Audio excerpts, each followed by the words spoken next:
Happy Friday morning. I am heading to the grocery stores and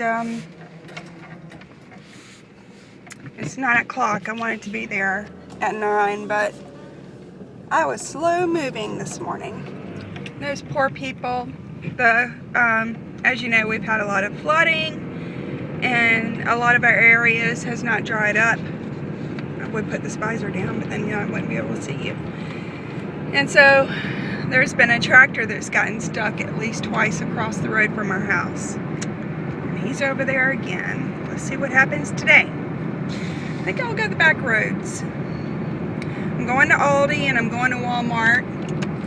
And I thought while I was driving I would do some catching up. It's been very crazy and I don't know when it's going to slow down, if it ever will slow down. So where should I start? I'm going to the grocery store mainly to get things for our big Sunday meal, but I need to pick up a few extra things anyway. Our big shopping trip will be Thursday. That will be for the month of March, but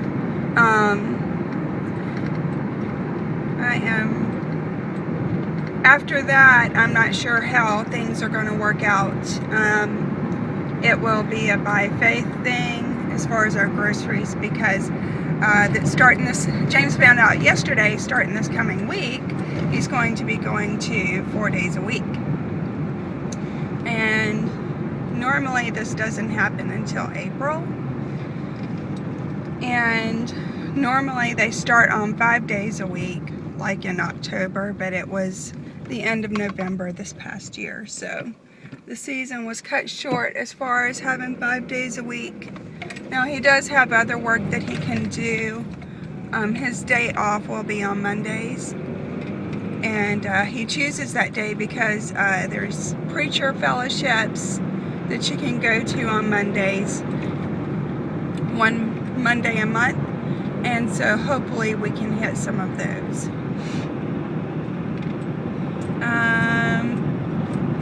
So with all of that said,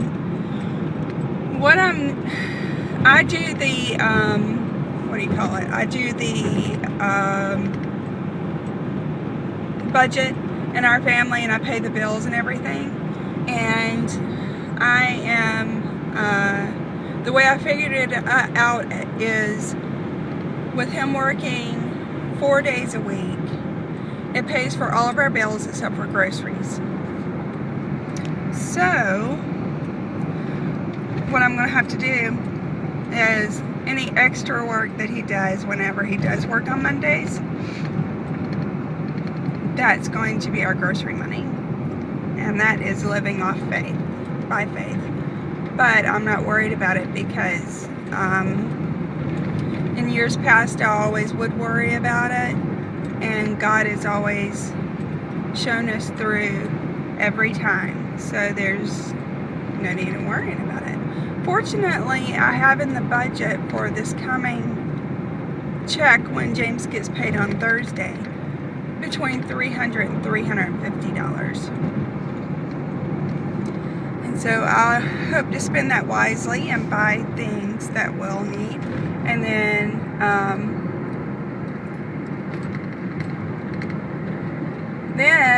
I can, as money comes in, buy what we need from there. So I have my list here,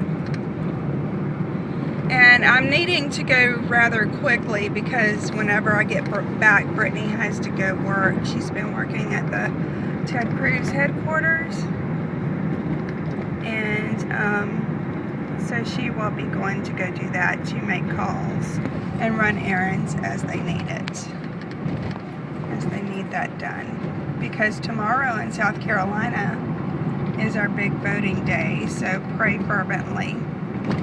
Also, there's a few other people to pray for. If you are a prayer warrior, there's a sweet lady and a fellow church who fell Wednesday at a little gathering they had. Governor Rick Perry was there, and she's up in age. I would say early 80s, maybe late 70s. I'm not sure, but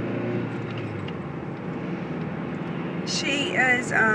She fell, and at first she seemed okay, but then things took a turn for the worse. She hit her head and she hurt her hand, and so and I think something else. So anyway, they took her to the hospital as things got worse, and they scanned everything, said she was okay, but then she was in tremendous pain yesterday, and her blood pressure shoots up whenever she takes pain medicine, so she had to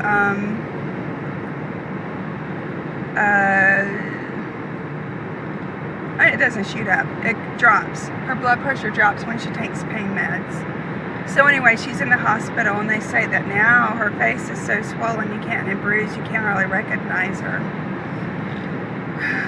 So she called yesterday crying. She called our house crying, and I didn't really know what to do for her. She wants to talk to Brittany, our oldest, and Brittany wasn't there. She was working.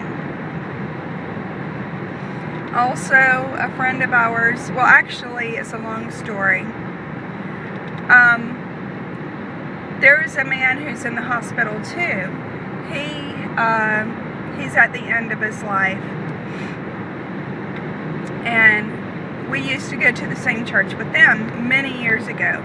And whenever I got saved, and then later on when James was saved, we were both baptized in Lake Murray at their house. But anyway, they were our Sunday school teachers, and pulling on up to today, we are friends with their son and daughter-in-law. And so his name's Jimmy Bundrake, and he's not doing well at all. And, you know, death is sure. So whenever it comes to the end of someone's life and they're up in age and they're suffering, I don't think it's a time to pray for healing, especially when they know where they're going. And so it's very sad when anyone passes away. But I guess for them, and if it's the other lady's time to go, just pray for comfort for the family and comfort for them as at the end of their life here, because the lady, she's in terrible pain. And no matter what age they are, you miss them. It doesn't matter the age. And it's like my grandmother passed away a few weeks ago, and we all miss her dearly. She was 85, so it was time. And death is sure, that's for certain. But the good thing is, if you know Jesus, there's only one death.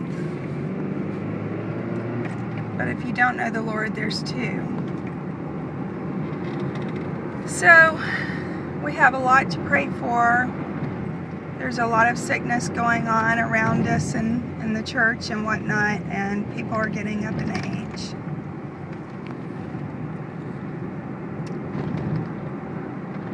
And so, let's see, it's Friday. I'm very thankful for it to be Friday. When I get back from grocery shopping, it will then be time to make lunch, and then we're going to do some light schooling.